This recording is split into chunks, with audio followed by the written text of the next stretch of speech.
We begin at 5 o'clock with the coronavirus in Connecticut. Let us play. That's the message from high school athletes who are rallying to save their season.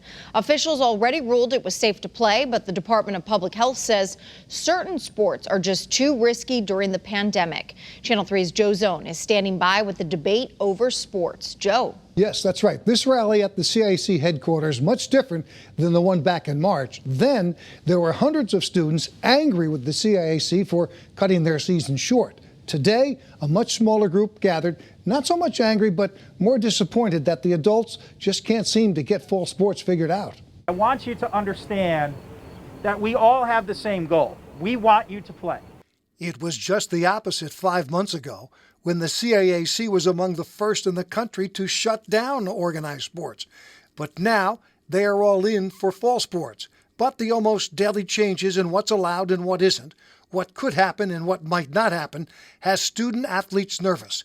That's why about 50 of them, mostly Southington football players, came to the CIAC today to meet with the executive director in a unique exchange of ideas. When I found out we weren't going to have a season, it was very disappointing to me because I know a lot of coaches college coaches are already making scholarship decisions off that.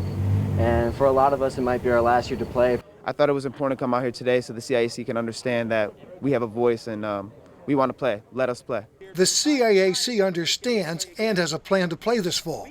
But some of the plan, or all of it, could change after a meeting tonight with the Department of Public Health. The DPH has advised the CIAC that both football and volleyball should be canceled or postponed to spring. The Department of Health is to really look at the students and the impact that we're going to have on these guys and their futures and what this really means to them. We just have to be willing to accept that metrics and information are going to change on a daily basis, but we want as much as possible to give a definitive direction for our kids, our coaches, and our schools of how they can proceed in the fall. The CIAC will submit 5 plans to the Department of Health in tonight's meeting and hopes that the DPH can approve at least one of them.